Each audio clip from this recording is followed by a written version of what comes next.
Hello, all. I am Lindsay Pfister-Kerr with LPK Coaching. I hope you are all doing well today. It has been a while since I have done one of these, and I'm very, very excited to be back doing them. And if you'll just give me a moment, I'm going to check. There we go. We are live on LinkedIn also. So trying to bounce between there and Zoom is definitely an interesting experience. So, I'm really excited to be with everyone today and to jump back into providing webinars again. And today we're going to be looking at the concept of perfectionism. After putting out my book in January of From Perfectionist to Empowered, a Makeover Mindset, I have been spending a lot of time growing in this area and learning more about it, especially based on the ideas and content that I have received back from a lot of individuals that have read the book or given me some feedback. And I think one of my favorite things that has been said to me is, love the book, great ideas, but I'm not a perfectionist.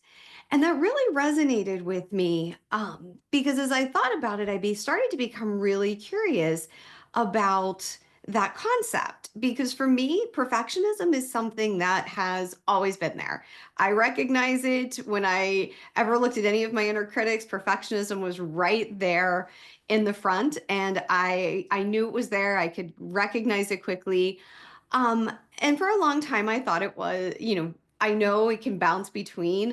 I have high standards for myself, but also want things a certain way, and start to become really curious because I think I'll say I made an assumption that perfectionism was a blanket kind of concept that just made sense to everyone. And the more people started talking to me about what they read through the book or what they thought, it really got me thinking about this idea of what is perfectionism, and is it one thing? Is it a one size fits all? Because we do have a societal concept on it or what it means, which is what pushed me to really start exploring this idea of it being both, where does it fall between high standards and perfectionism, and what effect does that have on us? And I've gotten the question a couple of times is, where does this fall? And where does it, how do I know when I'm crossing in from having high standards to perfectionism? So, the first thing we're going to start with today is looking at the idea of, um, are you a perfectionist? And that question's is where we're going to get started today, because some of you may immediately jump and say, I am. I know I am. And I can recognize it. I know what it looks like. I want things a certain way. I'm hard on myself. I'm this, I'm that. Whereas others may not be looking at it from that and say, oh, I'm not a perfectionist. I really try hard. And that's okay too. But we're going to explore some things to see, because we can all have that tendency to want things a certain way.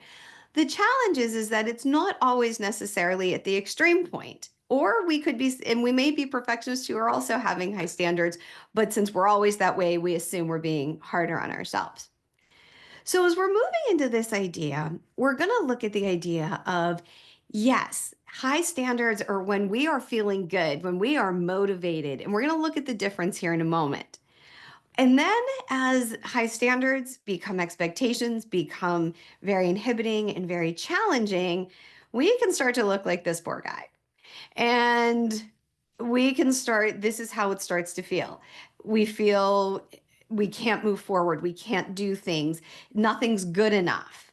It should be better. It often makes me think about if anybody used to watch the show Mike and Molly when she was writing her book and getting ready to put it out into the world and couldn't get herself to do it because she kept wanting to make one more change and one more change, make it just right. And Mike shares with her a story of the Frank and guac from their Super Bowl party, where he kept improving, thinking he could make it better to the point that it just made it that not even the dog wanted to eat it. And that's what can happen with perfectionism, is we just want to keep making it just better. It's not good enough, or we freeze. And that's what we're going to take a look at today, is where are we on that spectrum? How, if perfectionism is showing up, how is it showing up for us? And then what are some practical ways we can start to catch it and do something about it? So, jumping into that idea, what is perfectionism versus high standards? Because a lot of us might say, oh, I just have high standards. I just expect a lot. I want to do things well. I want to be good at what I do. And that's awesome. That there is nothing wrong with that. The challenge is that when we look at what these things are, they can really be very close. The line, as many people have shared in some of the face or in some of the LinkedIn posts I've put out, is so fine. It's so hard to walk that tightrope between having good high standards and then being hard on ourselves. So you may be saying, okay, what's the difference? That's great. You're telling me that, but what's the difference? Well, the difference comes in a lot of ways. So if you stop for a moment and just take a breath and kind of reflect on some ways you engage with things, some ways to start to tell the difference are that high standards are driven by growth. We want to become better. We want to be good at what we want to do. We want to strive to for excellence. So if we think about an athlete who wants to better their time, my son right now loves swimming and loves Katie Ledecky and loves reading about her. And one of her big things was always she was always looking to improve her time, not against other people. She actually beat her own records multiple times because she wanted to be better than she was the last time. And so we're striving, but there's not a fear in that. There's not worrying we're going to make a mistake. It's wanting to do it because we want to be better. But we're not, it's not, I must, I have to. And we're afraid if we don't, or what if we screw up along the way? It's more, I just want to be better. Whereas perfectionism is driven by fear. We worry that if we try something or keep in better, if we don't get that swim time, that lap time that we wanted, that now I'm a failure. We start criticizing. I'm not good enough. I didn't reach that. We start getting hard on ourselves because we're driven by fear, not by wanting to be better. Then what else is it? Well, there's more to it than just that. We also then look at it, what does motivation look like between high standards and perfectionism? In high standards, motivation is the desire to improve, to be our best, to get better, to learn something new, to really perfect a technique. But when it's driven by perfectionism, it's everything has to be done perfect. I can't I can't not do it exactly the right way. I can't make a mistake on that. I'm driven because it always feels like pressure to be better, to be better, to be better. And everything has to be done flawlessly. So if I'm learning how to do a certain type of report, the next time I do it, instead of, getting 95% of it right, but maybe I need help with 5%, it's I should have known how to do that last 5%. Whereas high standards are, hey, I did better. Last time I only got 85% of what I needed without help. This time I'm at 95%. Hey, next time maybe I can get the whole thing. Where perfectionism is going to be, you should have gotten it right the first time. And as I mentioned, the word mistakes play a big role in this. When we're striving for high standards, mistakes are opportunities for learning, for growth. I didn't do that right. How can I do it differently next time? What can I learn from this? What can I take? Who can I ask for help? Where can I go learn something new? Whereas in perfectionism, mistakes are nothing but failure and it's a personal flaw. There's something wrong with me. I should be able to do this better. I should know how to do this. I should have known how. This often stands out to me when I was going for my doctorate. I went into a class, and there was a class you had to take at the very beginning to learn how to think deeper so you could write a dissertation eventually. And I was so hard on myself. We had books like Machiavelli's The Prince or Toni Morrison's The Bluest Eye, and all of these very deep topics to read on. And many of my colleagues were coming up with these profound thoughts, and their papers were fantastic. And I just wasn't feeling like I was measuring up. And I felt like something was wrong with me. Maybe I wasn't smart enough to be there. Maybe I'd fooled myself. Maybe I didn't belong. And sometimes we can call that imposter syndrome. But also, it felt like a failure every paper I got back that looked like it was bleeding because there was red on it. And I don't know why, but eventually at one point it clicked for me. And I thought, if I knew how to do all of this perfectly, I wouldn't be here. And that's what it finally clicked for me, that I was able to move out of it being a perfectionist pressure, have a profound idea, read this perfectly, to being able to flip to this is learning. When I heard one of my colleagues share something, they were giving me some insight. When I got those papers back, yeah, it was still painful. Yeah, I still didn't like it. I still wanted it to be right. But I recognized if I knew how to do this, I wouldn't need to be here. And that's how we can move in those ways. So some of the other ideas that go into high standards versus perfectionism is when we how we take action. High standards encourage us to take action, progress. We've often heard of progress over perfection, but just taking a step, a small step, a big step, just moving and trying something.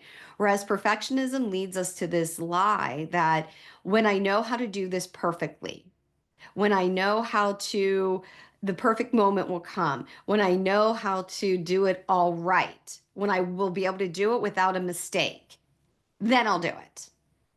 And realistically, we're never going to be able to do that. We're never going to be able to jump to that.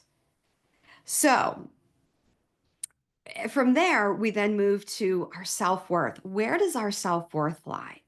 Because with high standards, our self worth is separate from our success. We are good. We are capable. We are kind. We are strong. Our self worth, what we believe about ourselves, is not our successes, not how much money we make or what title we get, or if we earn that doctorate, or if we accomplish something, if we're the best swimmer. No matter if those things happen or not, I still know that I am worthy of love, of kindness, of friendship, of being with people.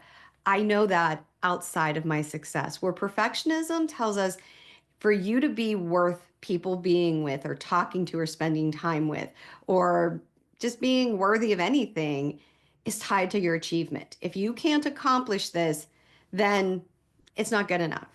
Those people aren't going to like you. You're not worth talking to. You're not worth anything unless you meet those achievements. And celebration, this was a big learning for me recently. The role celebration or honoring what we've accomplished plays between high standards and perfection.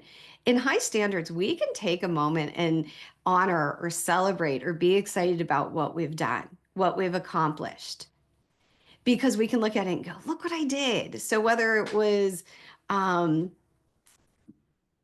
publishing my book, which I was really hard for me, and I'll touch on that in a moment. But I watched my son. He was so excited. He didn't move in his swimming level this past week, but he went off the diving board and he got in the pool in the deep end. And for him, he celebrated that. He didn't look at it and go, I didn't move from level 3 to level 4. He looked at it and said, look what I did. And he was so proud of himself and he celebrated. He was excited about it. Whereas when perfectionism can come in, it's really hard to celebrate. We focus on what went wrong, what could be better. And there's nothing wrong, and we're going to touch on the difference between discernment and self judgment here in a few moments. There's nothing wrong with asking after you've celebrated, hey, how can I do this better next time? Or what can I learn from this? But it's when that's the whole focus, we don't celebrate. We don't appreciate what we've accomplished. We look at it and say, if only this would have went better. I could have done that. And we never really look at, hey, look what I accomplished. I passed that test I didn't think I could. I got that client I didn't think I could, or that I was a challenge. Or I finished the reports on time that I didn't think I was going to be able to. Or I got the job I was really excited to do. Instead, we look at what we didn't do. Even though the thing came through, it could have been better. I should have done it differently. And also, so what happens with all of these things? Well, when we're able to come from a place of high standards, we're able to balance between effort and well being. We're able to take care of ourselves and keep pushing and keep growing and keep striving. So, success is sustainable. We're able to be successful, not at our detriment. Whereas on the other side, perfectionism causes burnout. You will never reach, because perfection isn't realistic. We will never reach a level because it's relentless pressure to be better, to keep going. We're exhausted.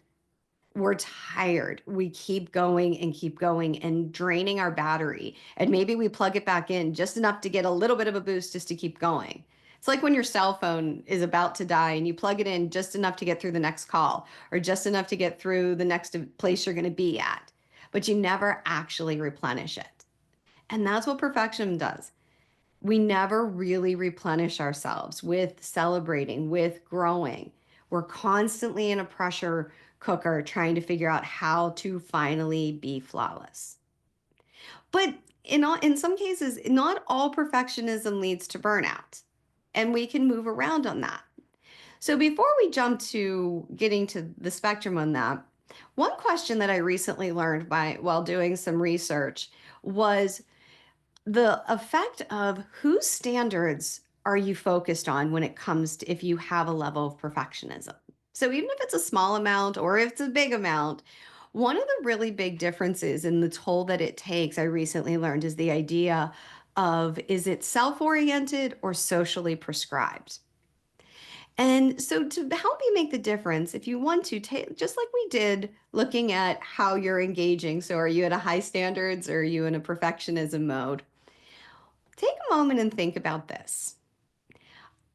If you are a self oriented perfectionism, those are internally motivated beliefs that you're striving to accomplish things or striving for a level of perfection and being perfect is important to you, and it's a motivating factor to you because you want to do things which could fall into high standards or low levels of perfectionism, but you're the one driving yourself. It's not someone else. You're the one thinking, I want to be better at this. I want to accomplish this. I want to do this. I want to be good at this. So I'm not saying self-oriented doesn't come with its own trappings and things like and stress. But current research that I looked at showed that while self-oriented does come with stress, it can lead to burnout if too hard. Ones that are really even more damaging is socially prescribed. So, socially prescribed um, perfectionism comes from externally motivated beliefs that are excessively high standards are expected, and acceptance by others is conditional on fulfilling these standards.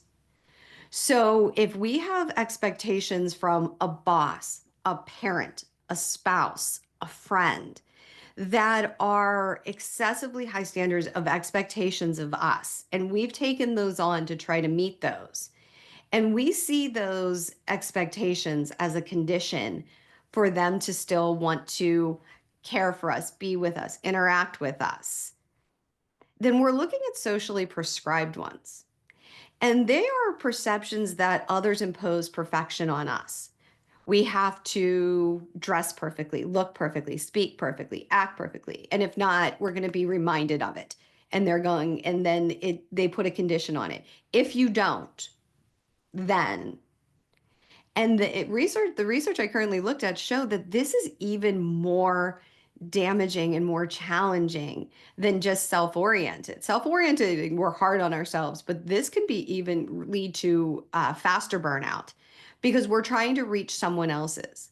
So that might be one question. You may look at perfectionism and think you're guiding yourself, but the question might want to come down is whose expectations am I trying to meet? And you might be in the middle of these. There's not one or the other. You might have it might be different in different places of our lives.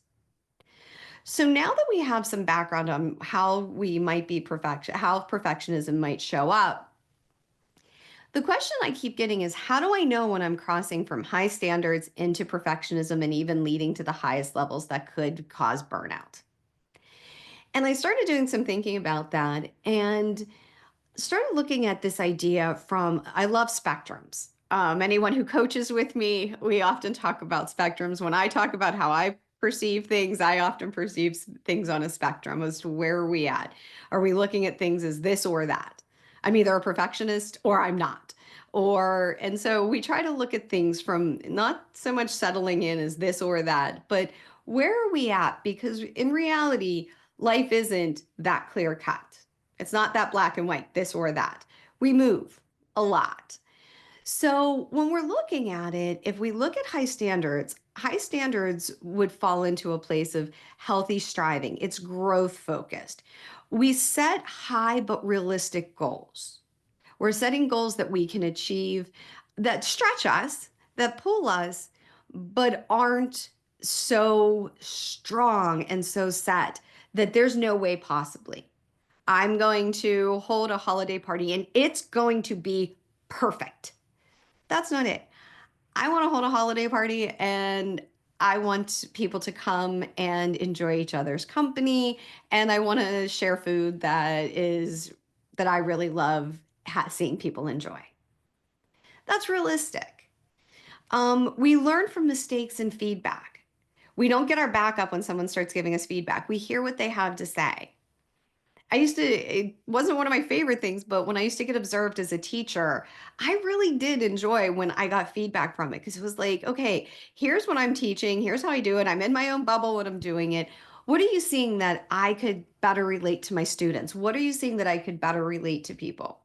Now, when I do leadership training, I'm honest with the people. I'm like, please, when you fill out the feedback form, I want your honesty. I want to hear what you have to say because I want to get better. I don't take it as a knock or that something is bad. Or if someone says, hey, more videos would be great or more activities, that would be awesome, which would be fantastic to be able to engage with because I can bring that in and add more to it. So, feedback and mistakes.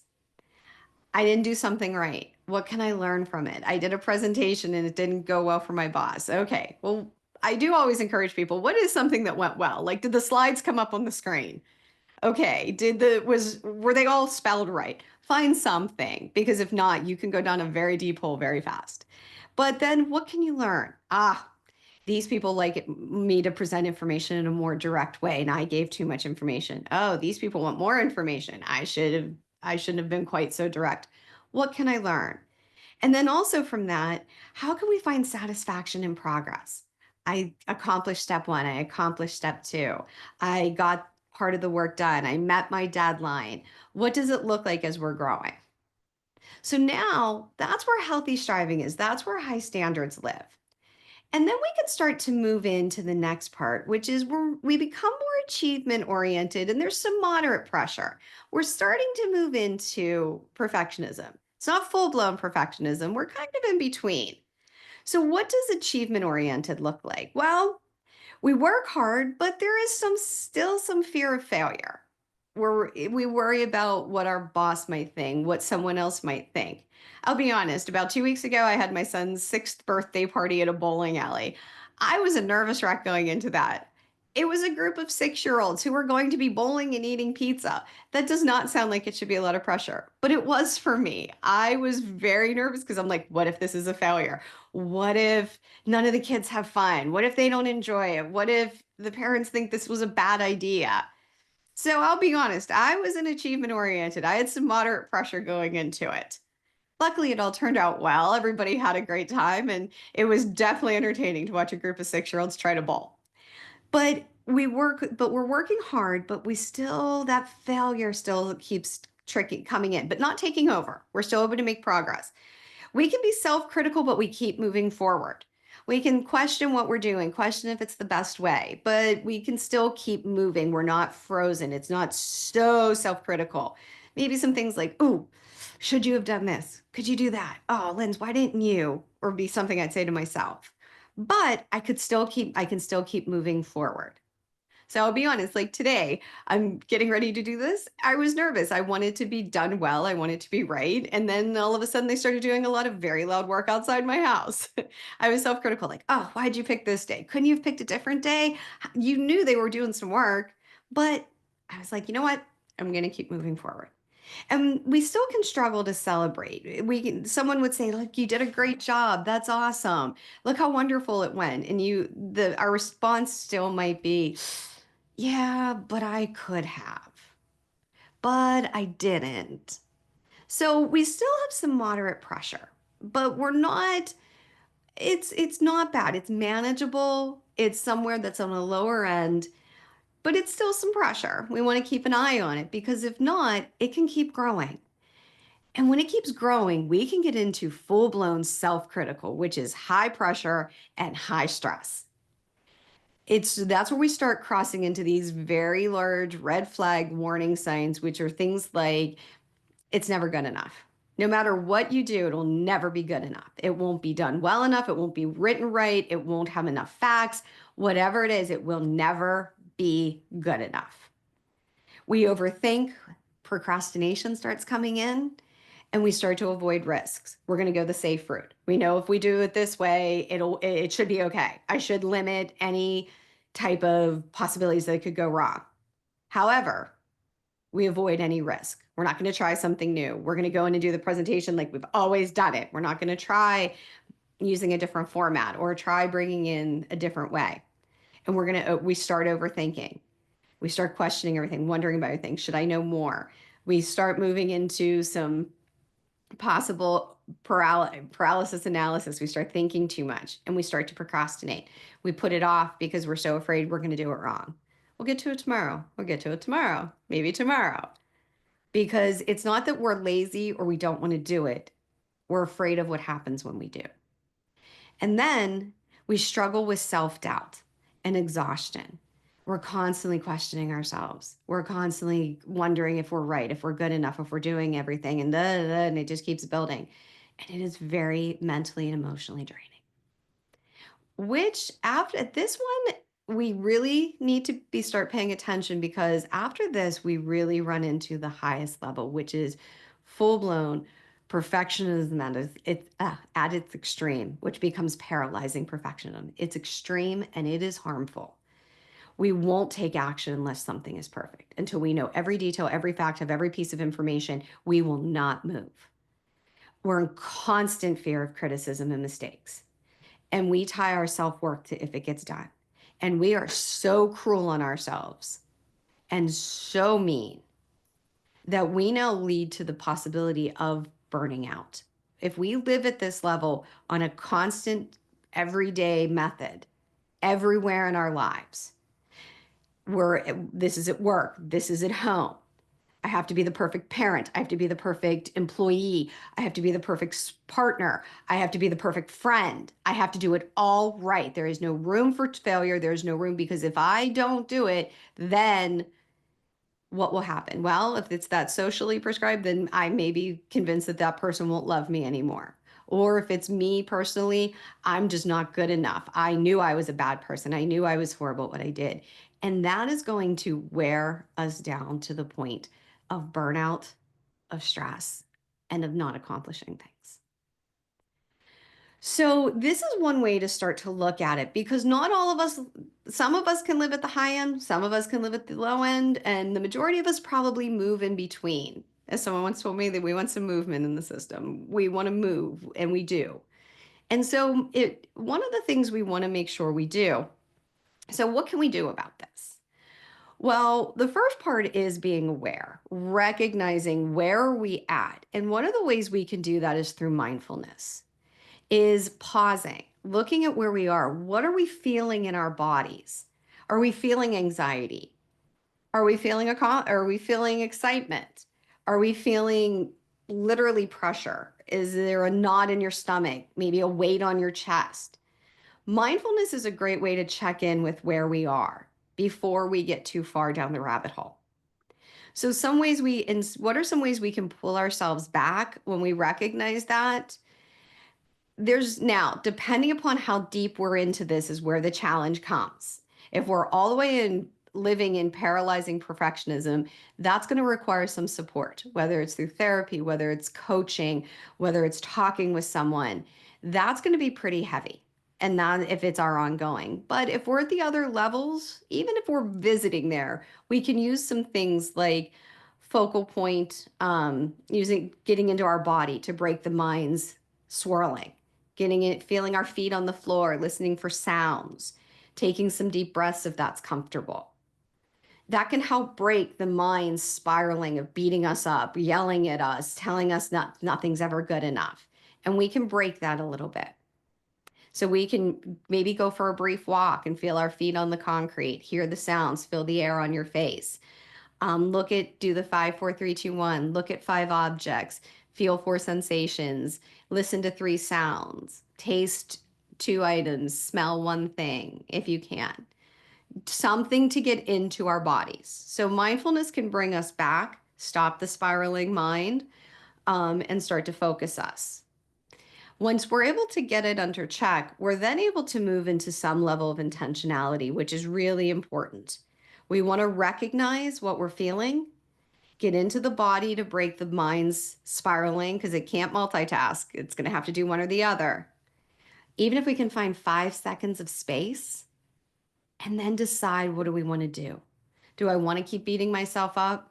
Do I want to take action? Do I want to take a break? Do I want support from someone? Where am I at right now on this spectrum and what do I want to do about it? We have to decide how we want, where we want to feel, where we want to go with this. And it doesn't mean pushing away. It's not toxic positivity, pushing away all the bad feelings. It may be recognizing I'm frustrated right now. I'm scared. I'm worried about something. It may be just recognizing it. And I'm not saying wallow in it, but I'm not saying invite it in and have it pull up a chair and, settle into you. Just recognizing it and saying, look, I don't feel great, but this will pass. Giving ourselves some space. So we want to decide what we want to do. Do we want to take an action? Do we want to take a break? What do we want to do? And when we do that, one of the things we can do when we're making a choice is, do we want to engage in some discernment, or are we venturing down the idea of judgment?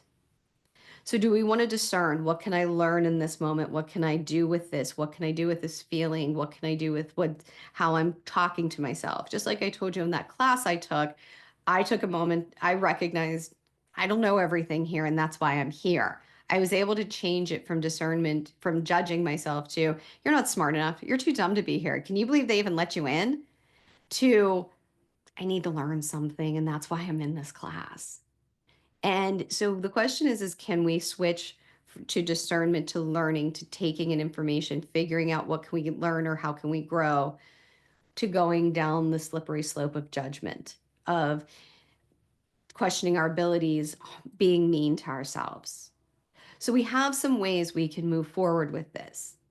So I wish in 32 minutes we could take all things about perfectionism and solve all the problems at that moment. However, my hope is that from this it's given you some things to think about, some ways to engage, some ways to start to recognize how you're engaging with yourself, with your work.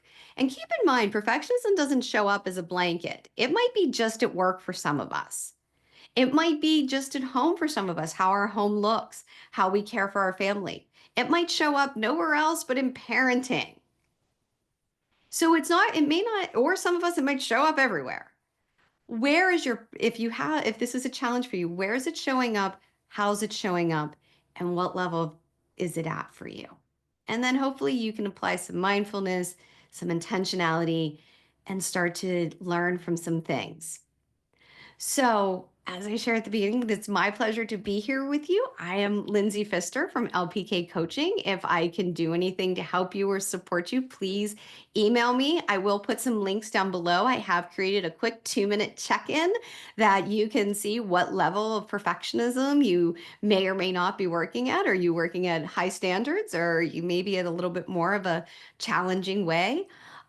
So I will put that in the links below or send that out to you. And so you'll have a quick 2-minute check-in with yourself. And also I'll put a link to my book, From Perfectionism to Empowered, that breaks it down a lot more, gives you some guidance and insight on how to grow and really move yourself through this to get to a space that maybe gives you a little more grace, gives you a little more room to grow. But also, please don't hesitate to DM me or email me. I am here to support you however I can on your journey. So thank you so much for your time today, and I hope you have a great day.